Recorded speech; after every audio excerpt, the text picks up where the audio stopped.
जब हम प्रभु के मंदिर में जाते हैं तो हम यही प्रार्थना करते हैं कि जिस प्रकार प्रभु हम आपके इस मंदिर में आए हैं, ऐसा ही मंदिर, ऐसा ही भव्य एक स्थल हमारे मन के अंदर भी बना दीजिए। यानी कि मन को हम एक मंदिर कहते हैं, मन एक मंदिर है और उस मंदिर में प्रभु का वास होना चाहिए, पर वो हमें नजर नहीं आता।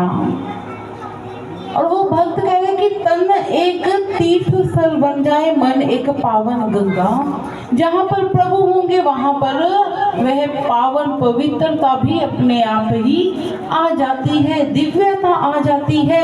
कारण ये रहता है भक्तजनों, क्योंकि जब हमने तन को तीर्थ स्थान यानी कि हमारा तन स्थिर हो गया, तन को हमने साध लिया उस प्रभु की बंदगी में, भक्ति में, तो मन अपने आप ही मंदिर बन जाएगा, वो पावन गंगा बन जाएगा, घाट बन जाएगा, जिसमें हम अपने विकारों की डुबकी लगाएंगे और विकार खत्म हो जाएंगे, नष्ट हो जाएंगे और वहां पर प्रभु का वास हो जाएगा। भगवान शिव का जब हम स्वरूप देखते हैं तो उनकी जटाओं से वो गंगा बह रही होती है। वो कारण क्या है? वो संकेत दे रही है कि प्रभु की इतनी पावन पवित्र वह स्थली, जहाँ पर लोग अपने कष्ट, अपने रोग दूर करते हैं, वहां पर डुबकी लगाते हैं वह गंगा मैया में। तो वो हमें समझा रहा है कि अंतरकरण में भी, अंतर जगत में भी ऐसी ही एक गंगा बह रही है और उसको एक गुरु ही प्रकट कर सकता है कि जिसमें हम निरंतर भीतर से ही डुबकी लगाकर अपने विकारों को, विषय वासनाओं को, कामनाओं को खत्म कर सकते हैं। ऐसी प्रार्थना हमने करनी है। सो आए भक्तजन, आगे बढ़ चलते हैं अन्य भजन की ओर। सो बोलिए श्री कृष्ण बलदेव की जय, साचे दरबार की जय।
मेरा नाम हो रहा है।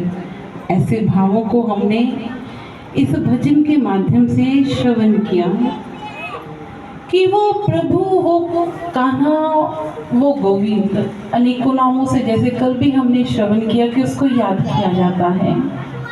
और जब हम उसको याद करते हैं, प्रभु को याद करते हैं, तो हम कहते हैं कि प्रभु आपने ही हमारे सब कार्य सकुशल बिना किसी विघ्न संकट के पूर्ण करने हैं।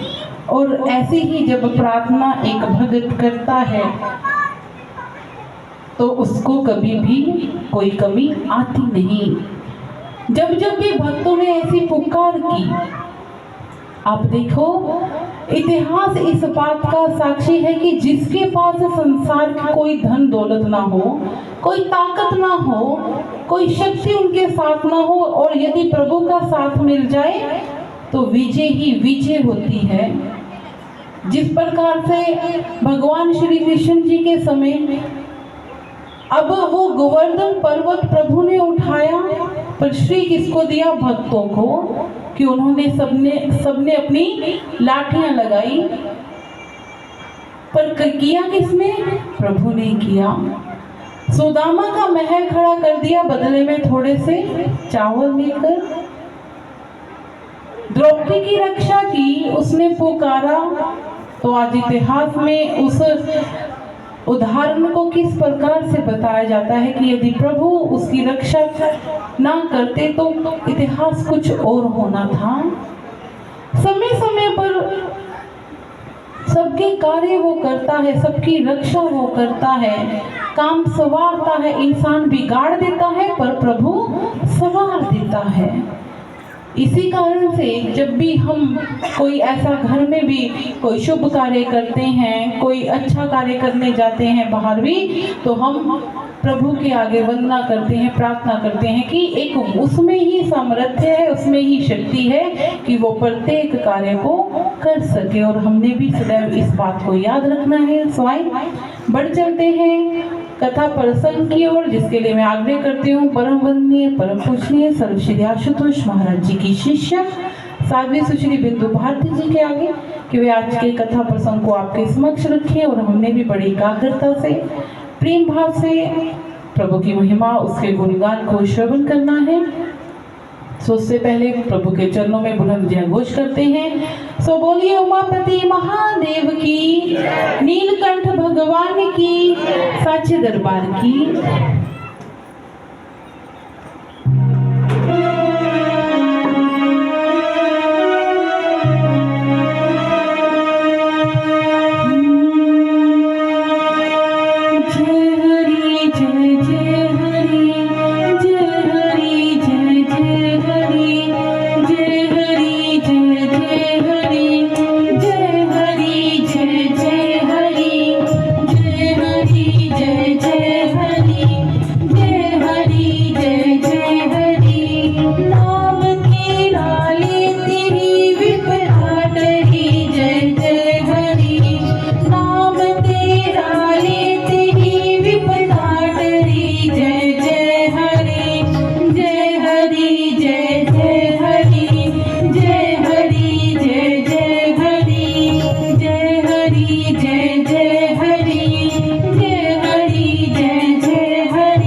समाश्रितो हि वक्रो अपि चंद्रः सर्वत्र विद्यते, चंद्रः सर्वत्र विद्यते। तो बोलिए श्री सद्गुरुदेव भगवान की जय, साचे दरबार की जय। प्रभु भक्तों, आज हम सभी पुनः एक बार मंदिर के इस दिव्य प्रांगण में उस श्री हरि की कृपा से अपनी झोली को भराने हेतु उपस्थित हुए हैं। सज्जनों, संसार के अंदर आज प्रत्येक मानव ईश्वर की भक्ति कर रहा है, परमात्मा की भक्ति कर रहा है, लेकिन कैसे? हमारे संतों महापुरुषों ने कहा, दुख में सिमरन सब करे, सुख में करे न कोई, जो सुख में सुमिरन करे तो दुख काहे को होए। प्रभु भक्तों, आज जब इंसान के जीवन में दुख आ जाता है, कष्ट आ जाता है, कोई संकट की घड़ी आ जाती है, तो फिर वह क्या करता है?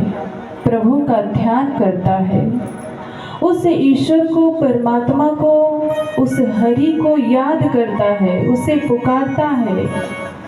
और जब उसकी पुकार को सुनकर ओ श्री हरि उसके दुख को दूर कर देते हैं, उसके कष्ट को खत्म कर देते हैं, फिर सज्जनों क्या होता है?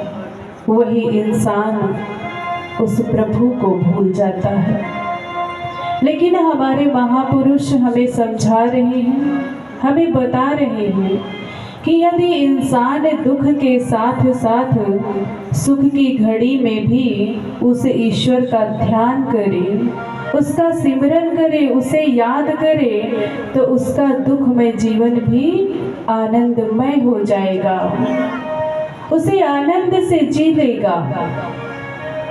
प्रभु भक्तों, इतना ही नहीं, हमारे संतों ने हमें समझाते हुए कहा कि वह दुख नहीं होता है जो हमें प्रभु के साथ जोड़ कर रखता है, उस श्री हरि के साथ जोड़ देता है। वह दुख एक वरदान साबित हो जाता है।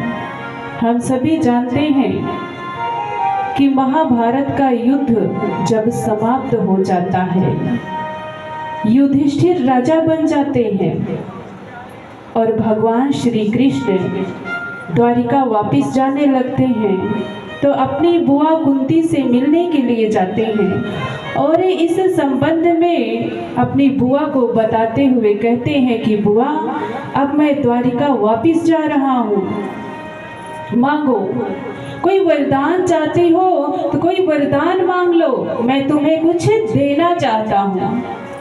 तो प्रभु भक्तों, उस समय माँ कुंती क्या कहती है कि प्रभु, यदि आप हमें वर स्वरूप में कुछ देना चाहते हैं तो मेरी इस झोली के अंदर संसार के जितने भी दुख हैं उस दुख को डाल दो।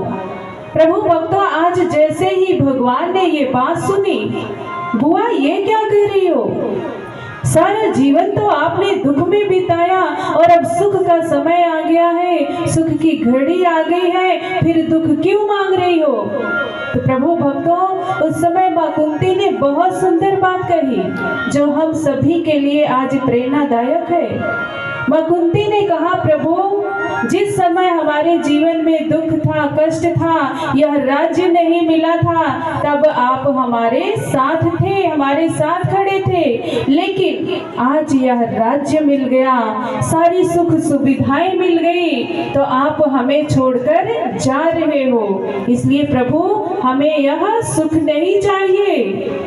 यदि वर स्वरूप कुछ देना ही चाहते हैं तो फिर मेरी झोली के अंदर समस्त संसार का, संपूर्ण संसार का दुख डाल दो।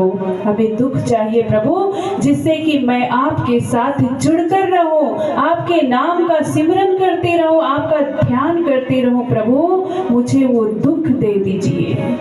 सत्य है प्रभु भक्तों, वह दुख नहीं होता है, वह वरदान हो जाता है जो हमें प्रभु से मिला देता है, प्रभु के साथ जोड़ कर रखता है। इसीलिए तो संत सहजो बाई जी ने भी कहा कि सुख के माथे सिल पड़े, जो नाम हृदय से जाए, बलिहारी व दुख के रहे, रहे नाम लो लाए। कि मैं उस सुख के मस्तक पर पत्थर मारती हूँ जो हमें ईश्वर से दूर कर दे, परमात्मा से दूर कर दे। मैं तो उस दुख पर तन मन धन से बलिहारी जाती हूँ जो हमें उस परमात्मा के साथ जोड़ कर रखे, प्रभु के साथ जोड़ कर रखे। लेकिन आज आप संसार के अंदर देखिए, प्रत्येक मानव सुख प्राप्ति के लिए संसार के अंदर दौड़ रहा है, उसकी दौड़ लगी हुई है। वह संसार की प्रत्येक वस्तु के अंदर सुख को खोज रहा है, हर एक भौतिक वस्तु के अंदर। जैसे एक निर्धन व्यक्ति है, गरीब व्यक्ति है, वह सोचता है कि अगर मुझे धन मिल जाए तो फिर मैं सुखी हो जाऊंगा। एक रोगी व्यक्ति है, उसे भी यह लगता है, वह भी यह सोचता है कि यदि मैं निरोगी हो जाऊं, स्वस्थ हो जाऊं तो फिर मैं सुखी हो जाऊंगा। और सज्जनों, एक संतान विहीन व्यक्ति जो है वो भी ऐसे ही सोचता है, यदि मेरे संतान हो जाए तो मैं सुखी हो जाऊंगा। लेकिन विचार कीजिए, आज जो अमीर व्यक्ति है, धनवान व्यक्ति है, जो निरोगी व्यक्ति है, स्वस्थ है, क्या वह सुखी है? नहीं। आज जिसके संतान है वह व्यक्ति सुखी है? नहीं सुखी। आज प्रत्येक इंसान दुखी है, वह सुख को खोज रहा है। लेकिन प्रभु भक्तों, संसार की इन भौतिक वस्तुओं में सुख नहीं है। अगर संसार की इन भौतिक वस्तुओं में सुख होता तो आप सभी महात्मा बुद्ध जी को जानते हैं, जिनका बचपन का नाम सिद्धार्थ था। वो एक राजकुमार थे, उनके पास किसी चीज की कमी नहीं थी, लेकिन फिर भी उन्होंने राज्य का त्याग कर दिया, प्रभु की भक्ति में लीन हो गए, क्योंकि वो जानते थे कि संसार की इन भौतिक वस्तुओं में सुख नहीं है। यदि सुख है तो हरि की भक्ति में है, उस प्रभु की भक्ति में है। संत मीराबाई जी, हम सभी उनके बारे में भी जानते हैं कि उन्होंने भी राज्य का त्याग कर दिया था। क्यों? क्योंकि वो जान चुकी थी कि इस संसार के अंदर सुख नहीं है। यदि सुख कहीं से है तो वो प्रभु की भक्ति में है, ईश्वर की भक्ति में है। इसलिए प्रभु भक्तों, आज हमारे जीवन में जब दुख आता है, कष्ट आता है, तो हम घबरा जाते हैं, हम डर जाते हैं कि दुख क्यों आ गया, कष्ट क्यों आ गया। लेकिन हमारे ये संत महापुरुष हमें समझा रहे हैं कि हमें डरना नहीं चाहिए, हमें इन दुखों का, कष्टों का सामना करना चाहिए, जैसे हमारे भक्तों ने किया, और किया तो मंजिल को भी प्राप्त कर लिया। प्रभु भक्तों, ये जो सुख है, दुख है, हमारे ही जीवन के दो पहलू हैं। यदि हमारे जीवन के अंदर सुख है तो दुख भी आएगा ही आएगा, यह निश्चय है, यह प्रकृति का नियम है। जब सुख के दिन नहीं रहे तो दुख के दिन भी नहीं रहेंगे, वो भी बीत जाएंगे, वो भी खत्म हो जाएंगे, पुनः सुख आएगा। लेकिन आज क्या होता है कि जब हमारे जीवन के अंदर दुख आ जाता है, कष्ट आ जाता है, सज्जनों, हम घबरा जाते हैं, उस प्रभु से शिकायत करने लगते हैं कि हे प्रभु, तूने मुझे दुख क्यों दे दिया? अरे तू तो सर्वसमर्थवान है, तेरे हाथों में सब कुछ है। अरे जरूरी नहीं था कि तूने दुख ही देना था, तू सुख भी तो दे सकता था। ऐसी शिकायत हम उस ईश्वर के आगे करते हैं। सज्जनों, हमारे इतिहास में एक भक्त हुए, भक्त धन्नाचार्य, प्रभु के भोले भाले भक्त हैं और खेती बाड़ी का काम करते हैं। कहते जब उनकी फसल अच्छी होती, पैदावार अच्छी होती, बहुत खुश हो जाते, बहुत प्रसन्न हो जाते, वाह प्रभु, तूने बहुत अच्छा किया है। लेकिन जब आंधी तूफान आने के कारण उनकी फसल तहस नहस हो जाती, खराब हो जाती, तो प्रभु से शिकायत करते कि प्रभु तेरे ही हाथ में सब कुछ है, तू जब जो चाहे सो कर सकता है।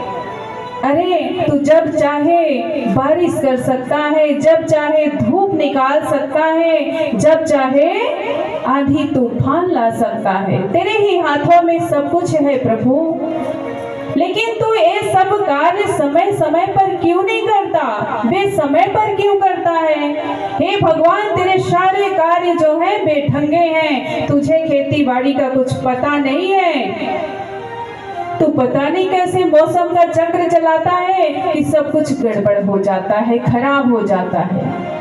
इसलिए हे प्रभु, मैं तुझसे ये कहता हूँ, आज भक्त शिकायत कर रहा है कि प्रभु मैं तुझसे ये कहता हूँ कि जो तेरी ये भगवान गिरी है ना, 1 साल के लिए मेरे हाथों में सौंप, 1 साल के लिए मुझे दे दे।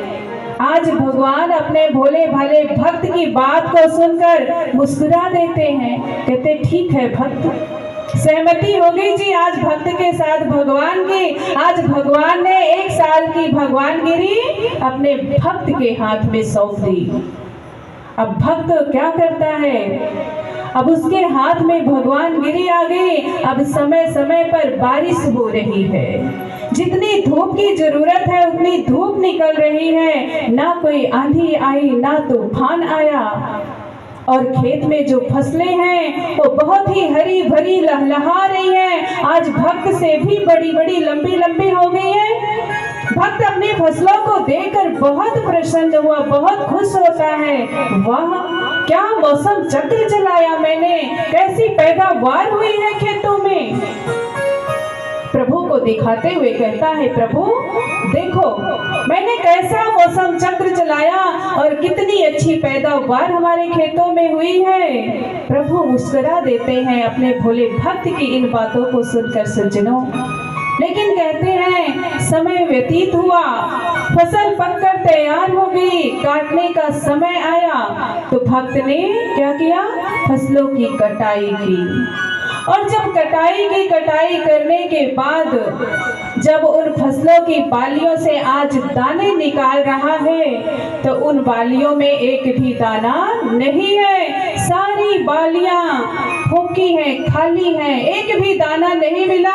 आज भक्त हैरान हो जाता है प्रभु भक्तों, और प्रश्नवाचक दृष्टि से अपने भगवान की ओर देख रहा है, प्रभु यह क्या? इन फसलों की बालियों में तो एक भी दाने नहीं है। प्रभु भक्तों, आज भगवान हमारे जीवन की सच्चाई को उजागर करते हुए अपने भक्त को समझा रहे हैं कि भक्त, जब तक ये फसलें ना कड़ी धूप का सामना नहीं करेंगी, बारिश का सामना नहीं करेंगी, आंधी तूफान का सामना नहीं करेंगी, तब तक इनकी बालियों में बीज अंकुरित नहीं हो सकते हैं, दाने नहीं हो सकते हैं। अगर आंधी तूफान का सामना करेंगे फिर ही इनकी बालियों में बीज होंगे, और जब आंधी तूफान का सामना नहीं करेंगे, धूप का सामना नहीं करेंगे, तो फिर क्या होगा? ये झाड़ियों के रूप में उग तो जाएंगी लेकिन इनमें दाने नहीं होंगे। प्रभु भक्तों, ठीक यही हालत आज हमारे जीवन की है, यही स्थिति। अगर हम सोचें कि हमारे जीवन में सुख ही सुख रहे तो फिर क्या हमारे जीवन का निर्माण होगा? नहीं होगा, हम आगे नहीं बढ़ पाएंगे। जब हमारे जीवन में दुख आता है, कष्ट आता है, यह हमें कुछ सिखाने के लिए आता है, बताने के लिए आता है, हमें निखारने के लिए आता है, आगे बढ़ाने के लिए आता है। आप देखिए, एक घड़े को देखा होगा, देखा है ना घड़ा? घड़ा जो है एकदम से घड़ा तो नहीं बन जाता। कुम्हार मिट्टी को सबसे पहले क्या करता है? भुरभुरा करता है, उसे भुरभुरी बनाता है, फिर उसमें पानी डालता है, पानी के अंदर उसे डिप करता है, फिर उसे अच्छी तरह से रगड़ता है, मिक्स करता है आपस में। फिर कुछ समय के लिए उसे छोड़ देता है ताकि ये मिट्टी अच्छे से बनकर तैयार हो जाए, घड़ा बनाने योग्य हो जाए। और प्रभु भक्तों कहते हैं कि जब कुछ समय के पश्चात वह मिट्टी जो है बनकर तैयार हो जाती है, अच्छी मिट्टी हो जाती है, तो कुम्हार क्या करता है, उस मिट्टी से एक घड़े का निर्माण करता है। उस पर चोट मार मार करके एक घड़े का आकार देता है, एक सुंदर घड़ा बनकर तैयार होता है। फिर उस घड़े को फिर क्या करता है, अग्नि में डालता है, उसे तपाता है। फिर वो घड़ा जब अग्नि में तपता है, उसे बाहर निकाला जाता है। फिर उसमें हम क्या करते हैं, स्वच्छ जल को डालते हैं और वह जल फिर शीतल हो जाता है, निर्मल हो जाता है, जो हम सभी की प्यास को बुझाता है, शांत करता है। लेकिन कैसे, कितनी परिस्थितियों का सामना उसे करना पड़ा, फिर ही वह एक योग्य घड़ा बन पाया। ठीक ऐसे ही जब हमारे जीवन में कोई दुख आता है, कष्ट आता है, तो वह हमारा निर्माण करने के लिए ही आता है। प्रभु भक्तों, हमने सड़क पर पड़े हुए पत्थर को देखा है। हम सड़क पर पड़े हुए पत्थर की पूजा नहीं करते हैं, कि करते हैं? नहीं करते हैं। लेकिन वही पत्थर जब एक मूर्तिकार अपने घर उठाकर लेकर जाता है, उस पर छेनी हथौड़े से प्रहार करता है, चोट मारता है और उसे एक सुंदर मूर्ति का आकार दे देता है, तब हम उस पत्थर की पूजा करते हैं, क्योंकि अब वह मूर्ति बन चुका है। लेकिन कब बना? जब उन चोटों को सहन किया, तब बना। अगर मूर्तिकार उस पत्थर को सहलाता रहता, दुलारता रहता, तो क्या वह पत्थर मूर्ति का आकार ले पाता? नहीं ले पाता। ठीक ऐसे ही जब हमारे जीवन में प्रभु भक्तों दुख आता है, तो हमें कुछ न कुछ बनाने के लिए आता है। हमें दुखों से घबराना नहीं चाहिए, क्योंकि हमारे जीवन में अगर सुख है तो दुख आएगा ही आएगा। ये साथ साथ चलते हैं, जैसे रात दिन, धूप छाया, जय पराजय, लाभ हानि, ये सभी साथ साथ चलते हैं। वैसे ही सुख दुख भी साथ ही साथ चलते हैं। इसी बात को एक गुरु अपने शिष्य को समझाते हैं। कहते हैं कि गुरु और शिष्य जो हैं, एक नौका के अंदर सवार हैं, बैठे हुए हैं। शिष्य ने कहा, गुरुदेव आप बैठिए, मैं आज चप्पू चलाता हूँ, चप्पू मैं मारता हूँ। गुरुदेव ने कहा, नहीं वत्स, चप्पू तुम नहीं चलाओगे, आज चप्पू मैं चलाऊंगा, तुम नौका में बैठो। लेकिन शिष्य क्या कहता है, गुरुदेव सेवक के होते हुए स्वामी को कष्ट, ऐसा नहीं गुरुदेव, चप्पू मैं ही चलाऊंगा। गुरुदेव ने कहा, नहीं मेरी आज्ञा है, मैंने कहा कि तुम आज नौका के अंदर बैठो, मैं चप्पू चलाऊंगा। अब गुरु की आज्ञा है तो माननी ही पड़ेगी कि नहीं? शिष्य मान जाता है, करे तो करे, क्या करे। आज वह नौका में बैठ गया। अब गुरुदेव क्या करते हैं, चप्पू चला रहे हैं, चला तो रहे हैं, लेकिन कैसे, एक हाथ से एक ही चप्पू को मार रहे हैं, चला रहे हैं, चलाते जा रहे, चलाते जा रहे हैं, लेकिन नौका नहीं आगे बढ़ रही है। शिष्य ने देखा, अरे नौका तो वही खड़ी है जहां पहले खड़ी थी। जब गुरुदेव की ओर देखता है, अरे गुरुदेव तो एक ही चप्पू चला रहे हैं, दूसरे हाथ से तो चला ही नहीं रहे हैं। रहा नहीं गया, आज शिष्य से कहता, गुरुदेव नौका तो आगे बढ़ ही नहीं रही है। गुरुदेव ने कहा, हाँ देख तो मैं कब से चप्पू चला रहा हूँ, नौका आगे नहीं बढ़ रही है, तो फिर मैं क्या करूँ, मेरा क्या दोष है, मैं तो चप्पू चला ही रहा हूँ। तो शिष्य ने कहा, गुरुदेव एक हाथ से चप्पू चलाने से नौका आगे नहीं बढ़ेगी, अगर नौका को आगे बढ़ाना है तो दोनों हाथ से चप्पू चलाना पड़ेगा। गुरुदेव जब अपने शिष्य की ऐसी बात को सुनते हैं, मुस्कुरा देते हैं। अरे वत्स, यही तो मैं तुझे कब से समझाने का प्रयास कर रहा हूँ। कब से समझाना चाहता हूँ कि यदि इस जीवन रूपी नौका को भी आगे बढ़ाना है तो फिर क्या होगा, जीवन में सुख और दुख दोनों आएंगे, उनको सहना ही पड़ेगा, उनको मानना ही पड़ेगा, स्वीकार करना पड़ेगा, उनसे डरना नहीं है, घबराना नहीं है, उनका डटकर सामना करना है। प्रभु भक्तों इसीलिए कहते हैं कि आज इंसान को जब उसके जीवन में दुख आता है तो घबराए ना, वो आगे बढ़े, उसका सामना करे, एक ना एक दिन जरूर मंजिल मिलेगी। लेकिन जब हमारे जीवन के अंदर श्री हरि की भक्ति आ जाती है तो फिर क्या होता है, हमें दुख में जीवन भी सुख में लगने लगता है, हमें उस दुख को सहने का तरीका आ जाता है, हम फिर डरते नहीं हैं, घबराते नहीं हैं। इसीलिए भक्तों ने कहा हरि भक्ति से ही सुख मिलता है। कुछ ऐसे ही भाव को आए हम सभी भजन के माध्यम से श्रवण करते हैं। हरि भक्ति से सुख मिलते हैं कि दिल खिलते हैं कि सब मिल बोलो रे हरि बोलो रे हरि हरि बोलो रे। हरि भक्ति से सुख मिलते हैं कि दिल खिलते हैं कि सब मिल बोलो रे हरि बोलो रे हरि हरि बोलो रे, हरि बोलो रे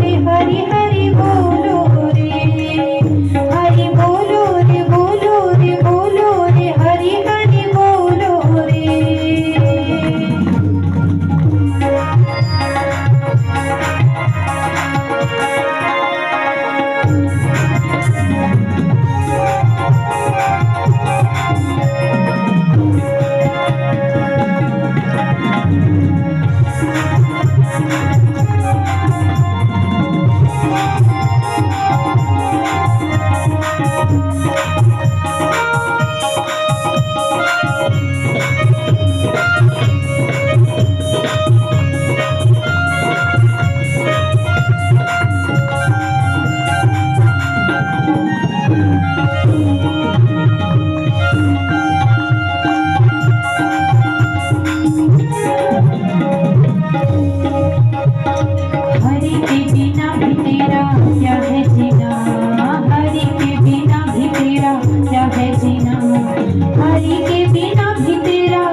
प्रकार से संसार की मोह माया में फंसकर अपने जीवन को व्यर्थ में गंवा रहे थे, लेकिन जब श्री हरि की कृपा से उनके जीवन में सतगुरु का आगमन हुआ तो वो सांसारिक मोह माया का त्याग कर एक महान भक्त बन गए।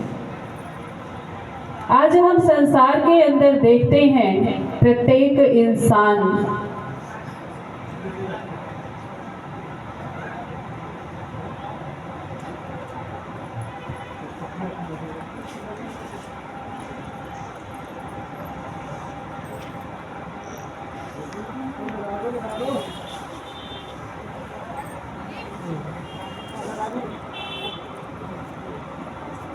तो हम क्या श्रवण कर रहे थे कि कल की कथा में हमने क्या सुना था, गोस्वामी तुलसीदास जी महाराज के जीवन गाथा को श्रवण किया था कि वो सांसारिक मोह माया में फंसे हुए थे, अपने जीवन को व्यर्थ में गंवा रहे थे, लेकिन जब उनके जीवन के अंदर श्री हरि की कृपा हुई तो सतगुरु का पदार्पण हुआ। सतगुरु आए, उन्हें सांसारिक मोह माया से बाहर निकाल दिया, प्रभु के रंग में रंग दिया और वो एक महान भक्त बन गए।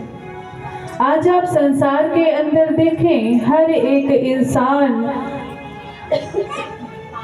हर एक मानव जो है वह 5 विकारों से ग्रसित है। काम, क्रोध, लोभ, मोह, अहंकार। हर एक इंसान इन विकारों से जकड़ा हुआ है, इन विकारों से घिरा हुआ है। और अहंकार जो है वह तो एक ऐसा विकार है जो एक साधक के लिए बहुत ही घातककारी है, हानिकारक है, क्योंकि वह एक साधक की साधकता को नष्ट कर देता है, खत्म कर देता है। आज संसार के अंदर इंसान हर एक भौतिक वस्तु का त्याग कर सकता है, हर चीज का त्याग कर सकता है, उसे छोड़ सकता है, लेकिन उस वस्तु के पीछे जो उसका अहम भाव छिपा हुआ है उसे वह कभी नहीं त्याग सकता। अहंकार को त्यागना बहुत मुश्किल है इंसान के लिए। इसीलिए हमारे महापुरुषों ने कहा, कंचन तजना सहज है, सहज त्रिया का नेह, मान बड़ाई ईर्खा दुर्लभ तजनी ए। कहने का भाव कि इंसान धन दौलत सब कुछ छोड़ सकता है, सब कुछ त्याग सकता है। कंचन तजना सहज है, सहज त्रिया का नेह। स्त्री के प्रति जो प्रेम है, मोह है, उसे भी इंसान छोड़ सकता है, लेकिन मान बड़ाई ईर्खा दुर्लभ तजनी ए। मान सम्मान अहम, इसको इंसान नहीं छोड़ सकता। प्रभु भक्तों, अहम भाव को छोड़ना बहुत ही मुश्किल है, क्योंकि अहंकार एक ऐसा नशा है, अब यदि इंसान इसकी चपेट में आ जाता है, चंगुल में आ जाता है, तो पूरे जीवन निकल नहीं पाता, उससे घिरा रहता है। आज हमारा यह अहंकार ही है, अहम भाव ही है प्रभु भक्तों, कि हमें कोई कुछ कहता है, हमारी थोड़ी सी भी आलोचना करता है, बुराई करता है, तो फिर क्या होता है, हमें झट क्रोध आ जाता है, हम क्रोधित हो जाते हैं, गुस्सा हो जाते हैं। हालांकि हमें पता है कि ये बुराई हमारे अंदर है, ये अवगुण हमारे अंदर है, फिर भी हम अपनी बुराई को सुनकर विचलित हो जाते हैं, क्रोधित हो जाते हैं। या हमारा अहंकार नहीं तो और क्या है। कहते एक बार हमारे गुरुदेव सर्व श्री आशुतोष महाराज जी 2 सन्यासी व्यक्तियों से मिलते हैं जो आपस में त्याग पर विचार विमर्श कर रहे थे, अपने अपने विचार एक दूसरे को बता रहे थे। उनमें से एक सन्यासी जो था गरीब परिवार से था, और जो दूसरा था वह साहूकार परिवार से था। अब जो सन्यासी साहूकार से सन्यासी बना व्यक्ति था, वह गरीब सन्यासी को क्या कहता है कि अरे, तुम्हारा सन्यास धारण करना कोई खास बात नहीं है। क्या कहा कि तुम्हारा सन्यास धारण करना कोई खास बात नहीं है, क्योंकि तुमने गरीबी के डर से सन्यास धारण कर लिया। अरे तुम्हारे पास था ही क्या, न धन न दौलत न घर न बार, तुम्हारे पास तो कुछ भी नहीं था। तुमने त्याग क्या किया, कुछ भी नहीं किया, केवल जिम्मेदारियों से पीछा छुड़ाया, अपनी पत्नी का त्याग कर दिया, बच्चों का त्याग कर दिया और सन्यास धारण कर लिया। अरे तूने क्या त्याग किया, तूने तो कुछ भी नहीं किया। लेकिन मेरी ओर देखो, त्याग तो मैंने किया है, करोड़ों की धन दौलत को ठुकरा दिया है, अपने महल को छोड़ दिया है, त्याग तो मैंने किया है, तुमने तो कोई त्याग ही नहीं किया। प्रभु भक्तों कहते हैं कि गुरु महाराज जी ने जब उस व्यक्ति की इस बात को सुना, उस सन्यासी व्यक्ति की जो साहूकार था, कहते महाराज जी ने जब सुना तो महाराज जी ने कहा, श्रीमान जी, मुझे लगता है कि तुमने करोड़ों की धन दौलत को ठुकरा तो दिया है, लेकिन सही मायने में ठुकरा कर भी उसे अभी ठुकरा नहीं पाए हो, त्याग नहीं पाए हो, क्योंकि उसके पीछे का जो अहम भाव है तुम्हारे अंदर अभी भी बढ़ता जा रहा है, उसका अहम तो खत्म ही नहीं हुआ, तुमने कोई त्याग नहीं किया है। प्रभु भक्तों, सत्य है, इंसान सब कुछ छोड़ सकता है, लेकिन उस वस्तु के पीछे जो अहम है, सूक्ष्म रूप से छिपा हुआ है, उसका त्याग नहीं कर सकता है। इसीलिए तो कहा गया कि माया तजी तो क्या भया, मान तजा नहीं जाए, मान बड़े मुनिवर गले, मान सबन को खाए। कि माया का त्याग कर दिया तो फिर क्या हुआ, अहंकार को तो त्यागा ही नहीं। आज अहंकार की चपेट से संत, ऋषि, तपस्वी भी नहीं बच पा रहे प्रभु भक्तों। लेकिन कहते हैं कि जब श्री हरि की भक्ति जीवन में आती है और श्री हरि की कृपा हम पर होती है, उनकी कृपा से जब सद्गुरु आते हैं तो फिर क्या होता है, हमारा अहंकार भी खत्म हो जाता है। जैसे गोस्वामी तुलसीदास जी का मोह खत्म हुआ जब उनके जीवन में उनके सद्गुरु आए, उस ईश्वर की कृपा से, उस परमात्मा की कृपा से तो मोह माया से बाहर निकाल दिया, वो एक महान भक्त बन गए। ऐसे ही अहंकार भी हमारा खत्म होता है जब हमारे जीवन में सद्गुरु का आगमन होता है। कहते कि ऐसे ही एक घटना आती है हमारे इतिहास के अंदर, राजा पीपा की गुरु भक्ति की। आप सबने बनारस शहर का नाम तो सुना ही होगा, सुना है सभी ने कि नहीं सुना है। कहते बनारस शहर को काशी विश्वनाथ की नगरी भी कहा जाता है, वाराणसी की नगरी कहा जाता है। बहुत से लोगों ने इसे मुक्ति का धाम कहा, लेकिन कुछ लोगों ने इसे ठगों की नगरी भी कहा है। क्यों कहा है? क्योंकि वहां पर जो साधु संत हैं वो आज भोले भाले लोग